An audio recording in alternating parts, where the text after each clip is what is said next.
온 땅이여 하나님께 즐거운 소리를 낼지어다. 그의 이름의 영광을 찬양하고 영화롭게 찬송할지어다. 또 여호와를 기뻐하라. 그가 내 마음의 소원을 내게 이루어 주시리로다. 아멘. 하나님 지으신 모든 만물 땅 위에 하나님의 존귀하신 형상을 따라 지음받은 우리 인생들로 하여금 세상 그 무엇보다도 가장 높고 가장 영화로우시며 가장 아름다우신 하나님을 찬송하고 기뻐함이 주님 우리의 가장 큰 인생의 목적임을 알려주시옵소서. 하나님 우리가 하나님보다 더 세상적인 것들에 마음을 빼앗겨 살아가는 날들이 너무나 많음을 회개합니다. 주님 때때로 우리의 삶 속에서 그러한 것들을 없게 하심으로 하나님이 우리의 마음 중심에 가장 소중한 분으로 그 자리를 찾으시는 시간들을 우리에게 허락하실 때에 주님 말씀하신 하나님 앞에서 우리의 삶을 정직하게 돌아볼 수 있게 하시고 그래서 주님 안에서의 기쁨을 회복해야 될 은혜가 우리 각자의 삶 속에 나타나도록 주여 도와주시옵소서. 부족한 종이 하나님 말씀을 들고 사랑하시는 양무리들을 섬길 때에 하나님의 임재를 맛보게 하시고 말씀을 따라 기도할 때에 하나님의 성령이 우리와 함께 하심을 깊이 경험하는 이 밤 될 수 있도록 주님 도와주시옵소서. 예수님 이름으로 기도드리옵나이다. 아멘. 하나님 말씀 오늘은 두 군데 구절을 같이 보려고 합니다. 예레미야서 32장 40절 41절 말씀과 시편 147편 11절 말씀 보려고 합니다. 예레미야서 32장 40, 41절 말씀과 시편 147편 11절 말씀 같이 보려고 합니다.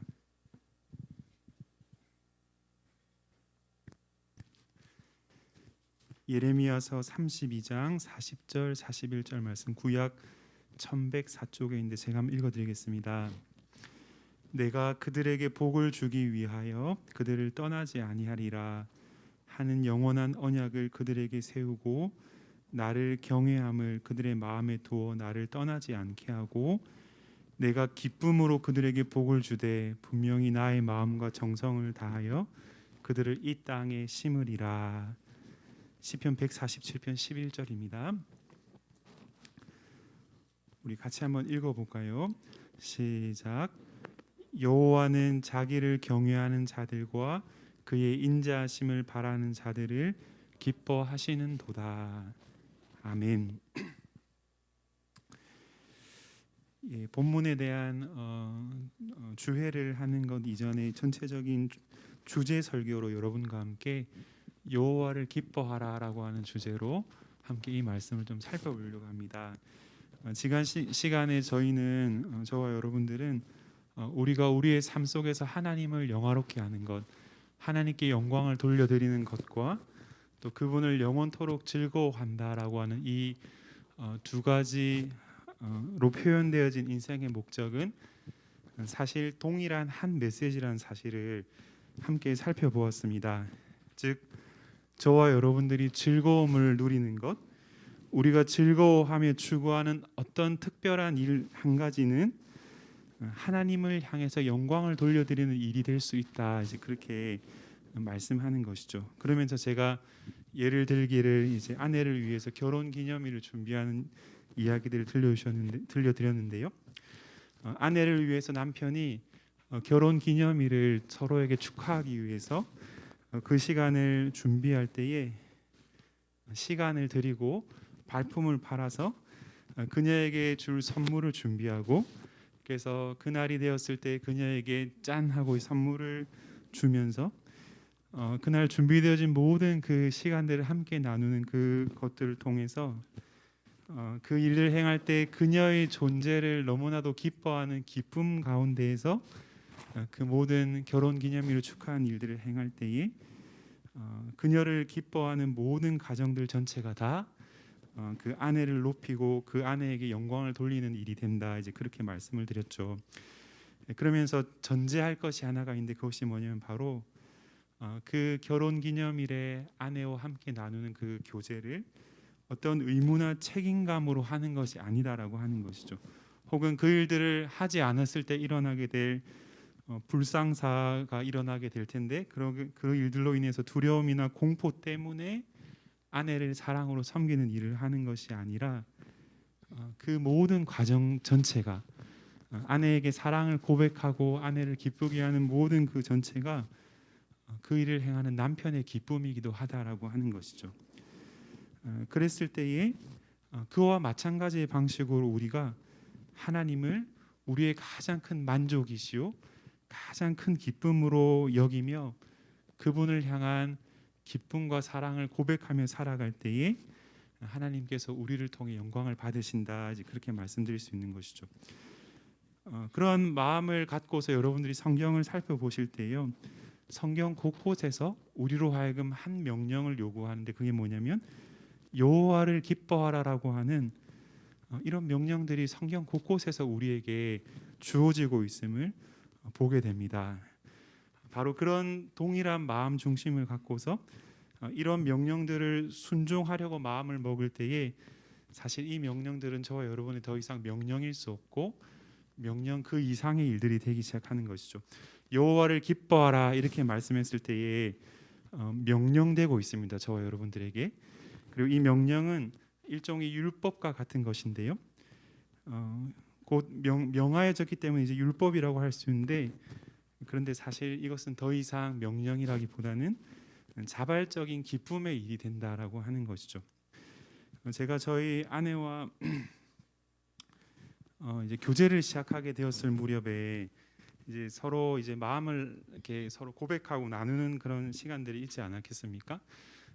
그래 제가 이제 두렵고 떨리는 마음으로 아내에게 이제 처음 고백했던 그 시간들이 있었는데요. 어떻게 하나님께서 저를 향한 긍휼한 마음을 아내의 마음 속에 딱 불어넣어 주셔서 이 사람을 내가 이렇게 같이 있어주고 싶다 이제 이런 마음을 아내가 이제 갖게 되었다 그래요. 그래서 저희가 교제를 시작하게 되었는데 저희가 이제 주로 했던 게 이제 새벽 데이트였습니다.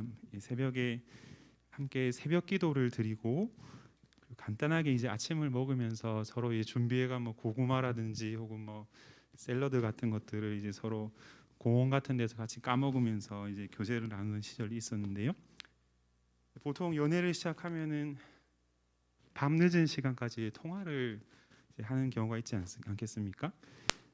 통화를 하고 나서 이제 새벽에 일어나서 저는 그때 이제 사역자였는데 이제 새벽 기도를 가야 되기 때문에 사실 이렇게 피곤한 가운데서도 이제 통화를 계속 밤늦게까지 한 12시 넘어서까지 이렇게 하곤 했던 것이죠. 그런데 이제 아내가 이제 그때 교제하던 저의 그 아내가 이제 새벽 기도에 이제 아내도 이제 가고 싶은 마음이 이제 들었던 거예요. 이제 저와 같이 이제 새벽 기도를 같이 드리는 시간들이 종종 있었는데 물론 이 새벽 기도 드릴 때는 약간 좀 멀찌감치서 이렇게 서로 앉아가지고 이렇게 서로 좀 기도를 충분히 하고 이제 끝나고 나서 만나고서 이제 데이트를 하곤 했는데요. 아내가 저한테 이제 모닝콜을 해달라 이렇게 요청을 했어요. 아침에 나를 좀 깨워주세요. 일종의 이것도 명령이라고 할 수 있겠죠. 아침에 반드시 이제 일어나자마자 나한테 먼저 이제 문자를 먼저 보내고 문자의 카톡에 이제 일이 사라지지 않는 경우에는 전화를 하라 이제 이것이 그 명령의 세부적인 내용들이었는데요. 그런데 표현 자체는 명령으로 저에게 주어져 있지만 제 마음은 그 안에 그 요청하는 명령이 더 이상 명령으로 들리지 않는다라고 하는 것이죠. 밤늦게까지 통화만 해서 사실 얼굴도 참 보고 싶었는데 근데 아침에 같이 하나님 앞에 예배한 이후에 얼굴 보자라고 하는 것이 어떻게 저에게 명령이 될 수 있겠습니까? 기쁨의 교제로 나올 수 있도록 저를 초대하는 초대로 들리더라라고 하는 것이죠. 명령의 형태로 주어져 있지만 더 이상 명령이 아니라 자발적 기쁨이 되는 그런 종류의 명령이 우리에게 지금 주어지고 있다라고 하는 것이죠. 여호와 하나님을 기뻐하라 이렇게 명령하는 것입니다. 사실 하나님의 이 모든 명령은 그분의 성품을 반영하는 것이라 그렇게 말씀드릴 수 있어요. 그래서 여호와를 기뻐하라라고 하는 이 표현은 사실 여호와 하나님이야말로 저와 여러분들의 삶의 가장 큰 기쁨, 만족, 즐거움이 대상이 되신다. 이제 이런 의미를 그 명령 속에 담고 있는 것이죠.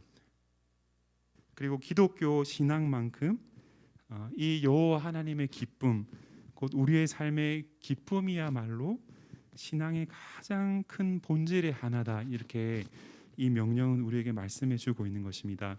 그래서 갈라디아서 5장에 보면은 성령의 한 열매, 이제 더 프루트라고 돼 있어 가지고 그 열매는 한 가지인데 근데 9가지 열매의 그 맛이 있죠. 이 맛. 그러면서 제일 처음에 이제 사랑이 나오고 그 다음에 나오는 것이 바로 기쁨인 것이죠. 희락이라고 불리우는 기쁨인 것입니다. 성경은 곳곳에서 저와 여러분들이 그 말씀을 펼쳐 읽을 때마다 여호와 하나님 그분을 기뻐하라.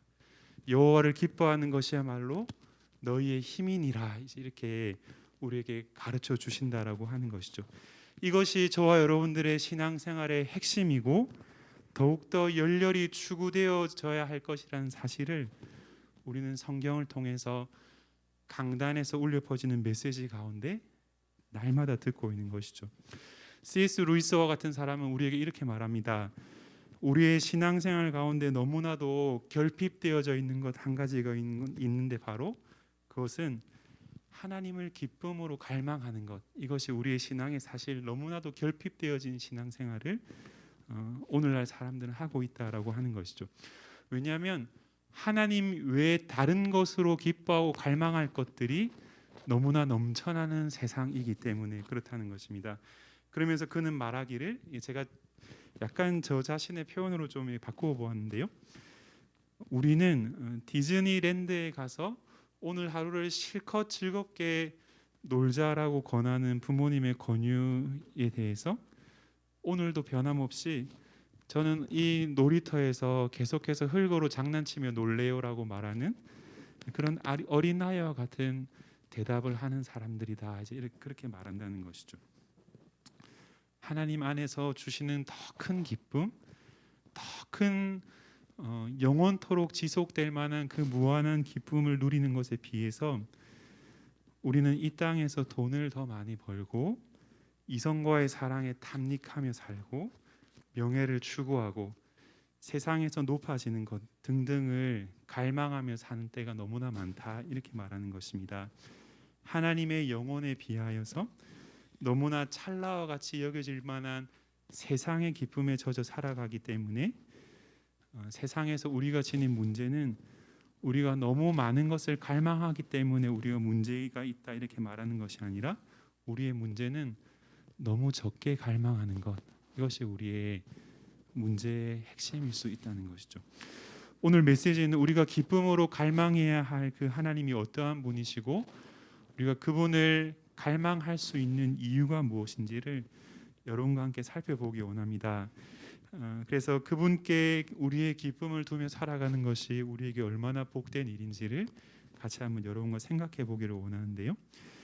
하나님은 무한한 행복을 그분 자신 안에서 누리시는 분이시다. 이렇게 먼저 말씀을 드릴 수 있을 거예요. 그분이 당신 자신 안에서 무한한 행복을 지니신 분이시기 때문에 우리가 그분을 기뻐하는 것이 너무나도 합당하다라고 하는 것이죠.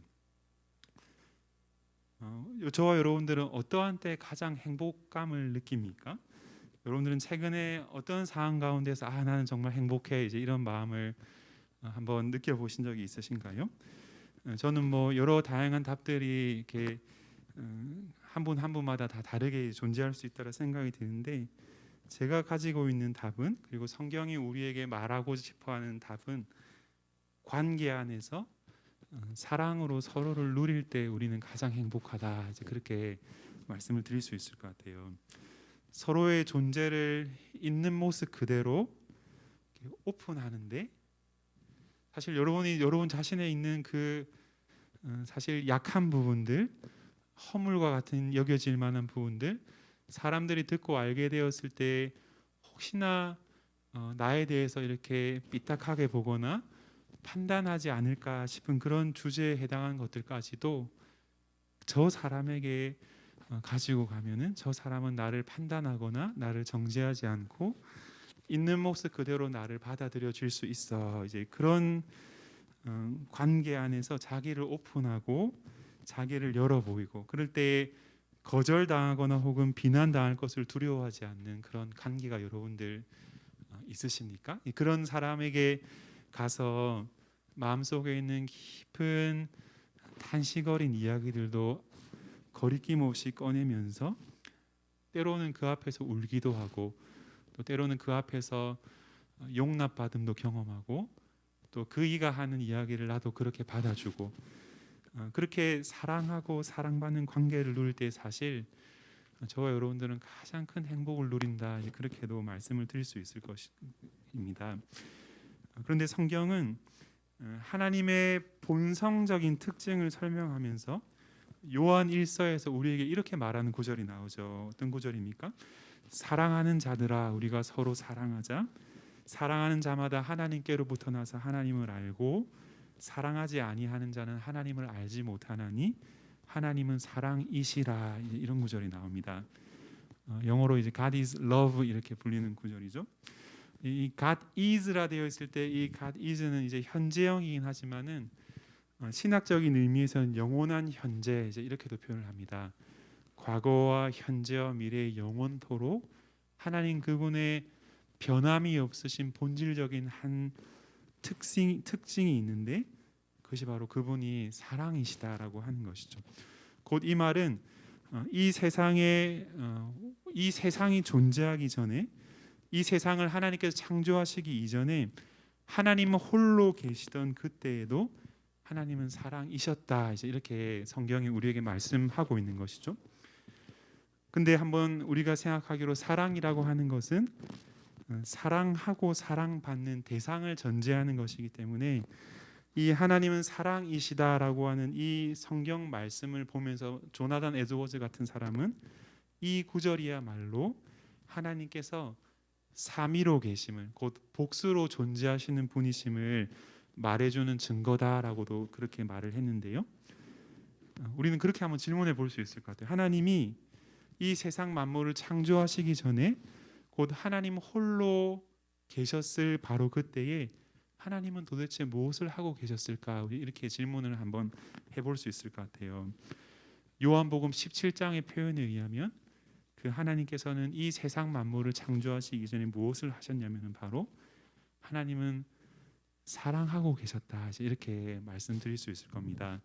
성부가 성자를 무한한 기쁨 안에서 사랑하시고, 성자도 성부 하나님 아버지의 사랑을 받고 누리는 방식으로 성부 하나님을 사랑하고 계셨고, 성령께서는 성부와 성자 사이를 연결하시는 사랑의 끈으로서 친히 그 사랑이 되심으로 그 하나님이 서로 사랑하고 계셨다, 이제 그렇게 말씀드릴 수 있는 것이죠.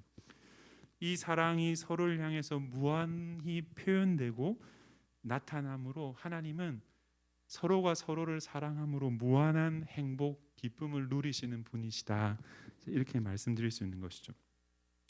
그러게 사실 저와 여러분들이 예수 믿음으로 또 그리스도 예수로 말미암아 그분 안에서 하나님의 자녀가 되었다라고 말하는 이 양자됨이라고 하는 것은 삼위 하나님 안에서 영원토록 하나님만이 누리시던 그 기쁨의 교제 안으로, 무한한 행복 속으로 사랑받을 자격 없고 또 가치롭지 못한 투성이인 저와 여러분들이 영원한 기쁨, 영원한 행복의 교제 안으로 사랑 속으로 우리를 초대하시는 것이 사실 구원의 또 다른 의미다라고 이렇게 말할 수 있는 것이죠.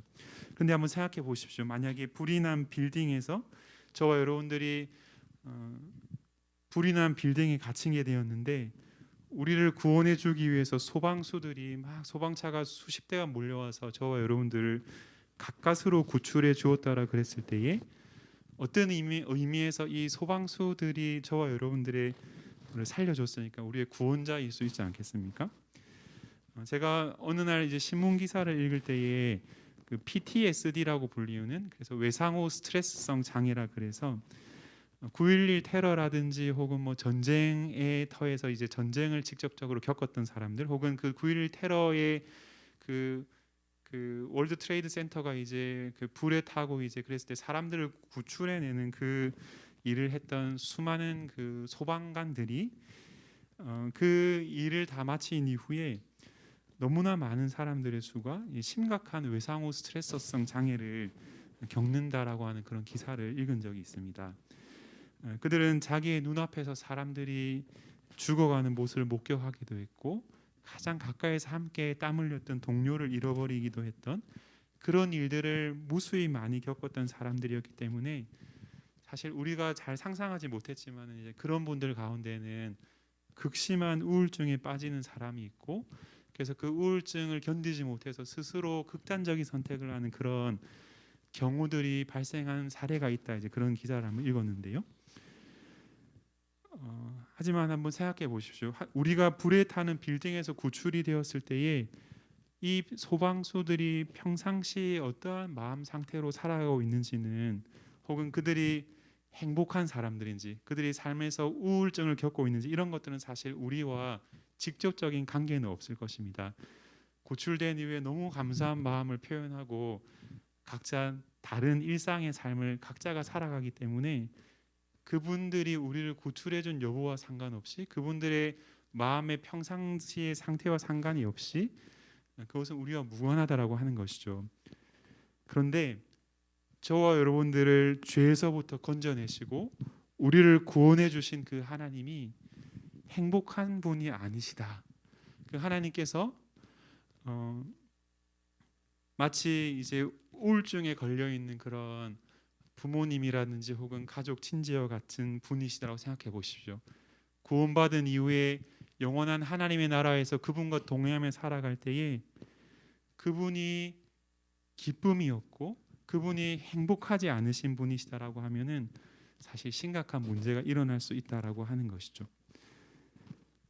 그런데 우리 하나님께서는 하나님은 사랑이시다 이렇게 말씀하시면서 무한한 사랑의 기쁨을 그분 안에 가지고 계시기 때문에 우리를 구원하신 이후에 이 세상 가운데에서 소망 없는 일들의 마음 빼앗기면서 때로는 비참함과 불행을 겪고 있는 우리의 삶 속에 무한한 행복을 주실 수 있는 분이시기 때문에 저와 여러분들은 여호와를 기뻐하라라고 한 이 명령에 순종할 때 사실 우리가 영원한 하늘나라 천국에서 영원토록 누리게 될 일들을 이 땅에서 현재적으로 행하는 연습을 하는 것이다, 그렇게 말씀드릴 수 있는 것이죠. 둘째로 우리가 그분을 기뻐할 수 있는 이유가 있습니다. 그것은 뭐냐면 그분은 온 세상 만물을 창조하신 이후에 지금도 통치하시고 다스리시는 주권자로서 그분이 행복하신 분이시기 때문에 우리는 그분을 기뻐할 수 있습니다. 그분이 모든 것을 아시고 또 모든 것을 행하실 능력과 권한을 가지고 계신다, 이제 그런 의미에서 하나님이 주권자이시다 그렇게 표현할 수 있는데요.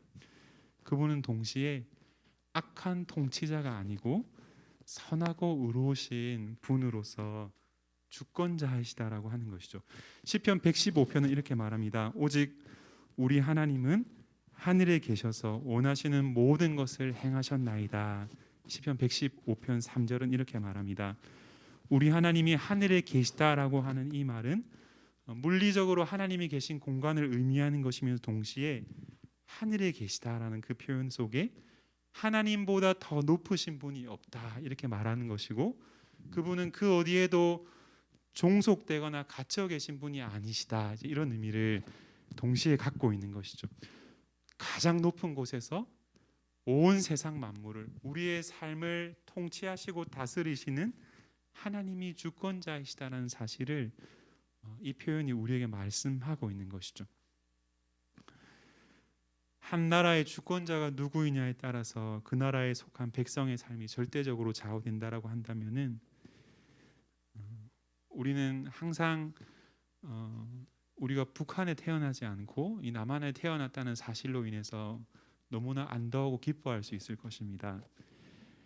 하나님은 하늘에 계셔서 원하시는 모든 것을 행하시되 당신의 기쁘신 뜻대로 당신의 선하신 의지가 드러내어지는 방식으로 그분의 모든 행복이 항상 최고로 유지되는 방식으로 그분은 일하고 계시고 그분이 주권적인 그 뜻대로 행하시는 모든 일들을 마음껏 할 수 있을 때 사실 그것이 행복이지 않습니까? 그분이 주권자로서 행복하신 분이시다 이렇게 말씀하는 것이죠. 그분이 하나님 그분의 영원한 기쁨을 방해하는 모든 것들을 다 깨뜨리시고 다 이겨내시는 방식으로 그분은 행복하신 분이시다. 그러게 우리가 그분을 기뻐함이 마땅하다. 이렇게 말씀드릴 수 있는데요. 이 정도 이야기를 여러분과 나눌 때 사실 우리에게는 한 가지 의문이 생겨나게 됩니다. 그게 뭐냐면 무한하신 행복으로 이 세상을 통치하시는 선하신 하나님이 왜 이 세상에 고통과 악을 두시는가 이렇게 하는 질문들을 우리가 가질 수 있는데요. 너무나 큰 질문이기에 사실 이 질문은 오늘 이 시간에 모든 것을 다 답을 드릴 수는 없을 겁니다. 제가 존 파이퍼 목사님이 사랑하는 그의 어머니를 먼저 떠나보낸 사건을 겪고 나서 일어난 일들을 가지고서 제가 조금 설명을 드려보려고 하는데요. 1974년 무렵에 존 파이퍼는 자신의 사랑하는 어머님을 하나님 곁으로 불의의 사고로 말미암아 먼저 떠나보내는 슬픈 일을 겪었다고 합니다. 그러자 그 장래에 많은 사람들이 그를 찾아와서 하나님께서 이런 일을 당신의 삶에 허락하셨다는 것이 믿기지 않습니다. 뭐라고 위로의 말을 건네야 될지 모르겠습니다. 이렇게 마음을 담는 위로들을 사람들에게 전할 때에 존 파이퍼가 믿음으로 그 상황을 자신 안에서 해석하면서 이제 이런 고백을 사람들에게 나누었다라고 합니다. 지금 일어난 이 일, 사랑하는 어머니를 지금 이 시기 동안에 생각지도 못한 이때에 먼저 떠나보낸 이 일이 이 일 가운데서 변함없이 하나님이 주권자가 되십니다. 이렇게 고백했대요. 저는 그분의 뜻 안에서 하나님이 어머니의 생을 정하신 때 가운데 데려가신 것으로 이 상황을 이해합니다. 이렇게 답했다고 합니다. 그러면서 말하기를 지금은 다 이해할 수가 없지만 언젠가 이 모든 일어난 일들이 하나님의 뜻하신 바 계획 안에서 완전한 선이었다는 사실을 보게 될 날이 저에게 있을 것을 압니다. 이렇게 고백했다고 해요. 존 파이퍼가 사실 그렇게 고백할 수 있었던 이유는 그리스도 예수를 믿는 믿음을 갖고 있었기 때문인데, 왜냐하면 하나님은 그리스도 안에서 자신을 향해서 너무나 선하신 분이시라는 사실을 그는 보았고 그의 매일의 삶 가운데서 끊임없이 그 사실을 하나님이 어떠한 상황 가운데서도 예수 안에서 나를 향해 가장 선하신 분이시라는 사실을 날마다 배워오고 발견해 왔다라고 하는 것이죠. 하나님께서 주권자이시기 때문에 우리가 세상 속에서 겪는 고통과 악이 일정한 정도로 존재한다 할지라도 그리스도 예수 안에서 그분이 우리에게 주신 너무나도 가치롭고 복된 소망이기 때문에 우리에게 슬픔이라 여겨지는 일들이 우리 안에 있는 영원한 기쁨을 빼앗아갈 수 없다는 사실을 그는 말씀하고 싶었던 것이죠. 그리스도 안에서 다시 만나게 될 재해의 순간이 있다는 사실을 그는 믿음으로 바라보면서 그런 고백을 할 수 있었던 것입니다. 사실 존 파이퍼 목사님이 그리스도 예수 안에서 하나님이 너무나도 선하신 분이시다 이렇게 이 사실을 배웠고 지금도 날마다 배우고 있다라고 말했을 때에 사실 그는 이사야서 53장의 말씀을 우리에게 같이 나누려고 했던 것 같습니다. 이사야서 53장은 고난받는 종에 대한 묘사로 오실 메시아가 우리를 대신해서 고난을 당하신다 이제 이렇게 말씀하죠. 그는 실로 우리의 질고를 지고 우리의 슬픔을 당하였거늘 우리는 생각하기를 그는 징벌을 받아 하나님께 맞으며 고난을 당한다 하였노라. 이 땅에 오실 메시아에 대해서 묘사하면서 우리가 감당해야 될 우리의 질고와 아픔, 우리의 슬픔을 대신 감당하셔서 고난을 받으실 한 구원자가 오신다 이렇게 말하고 있는 것이죠.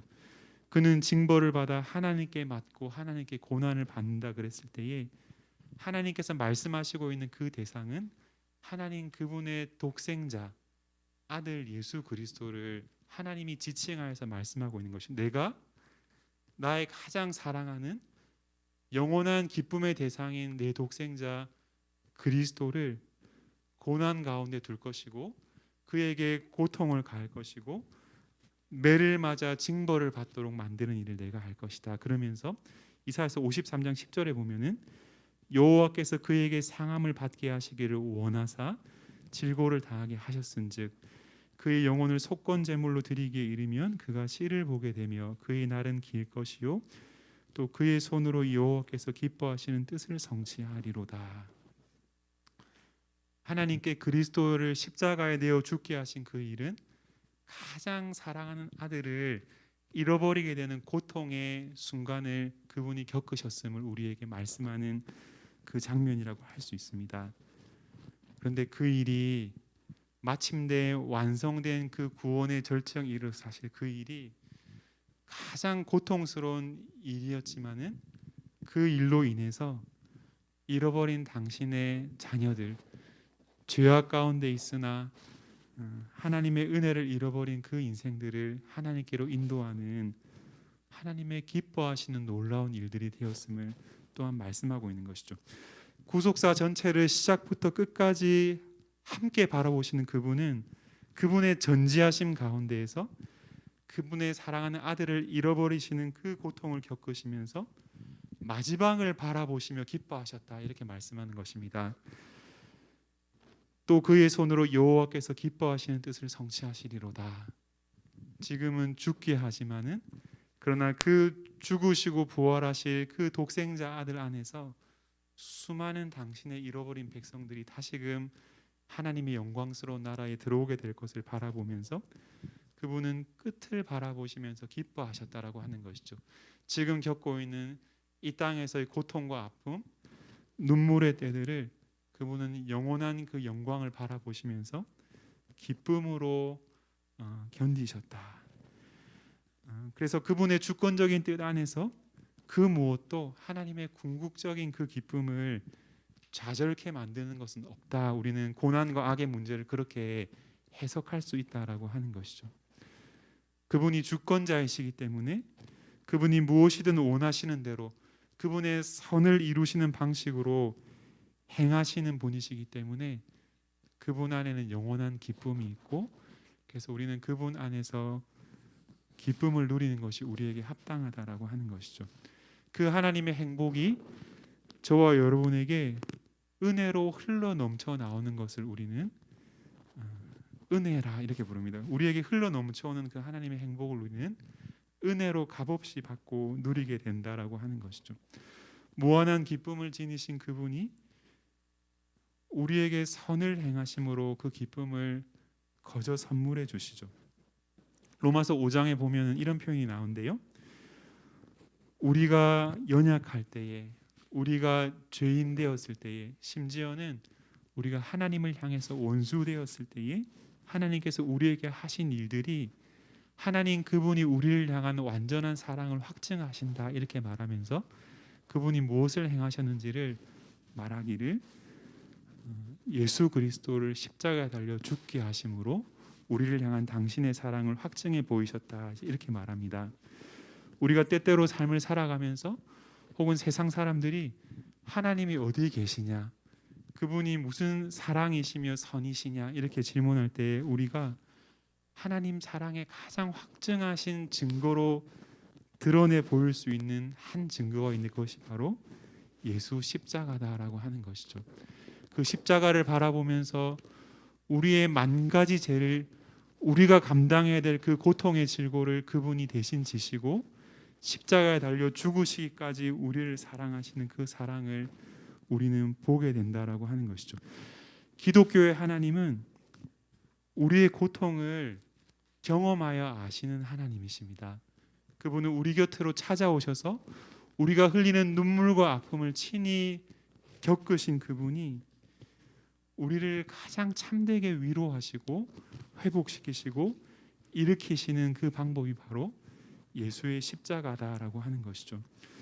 영원하신 그 기쁨을 지니신 그 하나님께서 당신의 그 영원한 기쁨을 우리에게 주시기 위해서 택하신 방법은 우리 곁에 오셔서 우리의 모든 죄를 짊어지시고 우리를 대신하여서 죽으심으로 우리가 아무 행한 바 의나 공로가 없을지라도 우리를 위해 그 놀라운 사랑을 행하신 예수를 믿음으로 바라볼 때에 하나님은 예수 안에 있는 모든 믿음의 사람들을 외면하실 수 없으시다라고 하는 것이죠. 우리가 항상 기도를 마칠 때마다 예수 그리스도의 이름으로 기도합니다 이렇게 말하지 않습니까? 그 말은 뭐냐면 우리가 예수의 이름으로 하나님 앞에 기도할 때에 하나님은 죽으시고 부활하신 예수 그리스도의 완전하신 의와 공로를 기쁨으로 받으시는 것처럼 그리스도와 똑같은 모습으로 우리의 간구를 받으신다. 우리의 어떠한 간구도 그분이 예수 이름으로 구할 때 결코 우리를 거절하실 수 없으시다. 이런 의미가 예수 이름으로 기도한다는 말 속에 있다라고 하는 것이죠. 주 안에 사랑하는 성도 여러분, 말씀을 맺기를 원합니다. 영원토록 무한한 그 사랑의 교제 속에서 행복하신 그 하나님께서 끊임없이 반복적으로 여호와 하나님을 기뻐하라 우리에게 명령하실 때에 사실 우리가 우리의 삶 속에서 하나님 아닌 다른 것으로 너무나 많은 기쁨을 찾고 있음을 함께 우리에게 말씀하시는 것이죠. 우리의 할 일은 한 가지로 귀결되는데 우리의 할 일은 날마다 그리스도의 십자가 앞에 서서 그분의 사랑을 바라보면서 그분 안에 우리가 누려야 될 모든 행복과 기쁨이 있다는 사실을 알고 우리의 기쁨, 우리의 모든 행복을 그분께로 두며 살아가는 것, 이것이 우리에게 요구하시는 하나님의 일, 믿음의 요청이다라고 하는 것이죠. 우리는 행복을 위한 모든 소망을 나 자신에게 두고 우리 가족 안에 두고 내 직장에 두고 내가 기뻐하는 다른 모든 일들에 두며 살아왔는데 다 내려놓고 내 기쁨, 내 행복의 소망이 하나님 당신이십니다. 이렇게 고백하며 살아가는 존재들이다라고 하는 것이죠. 여호와는 그의 인자하심을 바라는 자들을 기뻐하시는도다. 여호와를 기뻐하라. 그가 내 마음의 소원을 이루어 주시리로다. 십자가 앞에 서서 그 사랑을 맛보고 누린 모든 성도들마다 이 그 기쁨의 명령에 순종하게 될 것이다 말씀하는 것입니다. 그런 은혜가 저 여러분의 삶 속에 회복되고 풍성케 되기를 주님의 이름으로 간절히 소원합니다.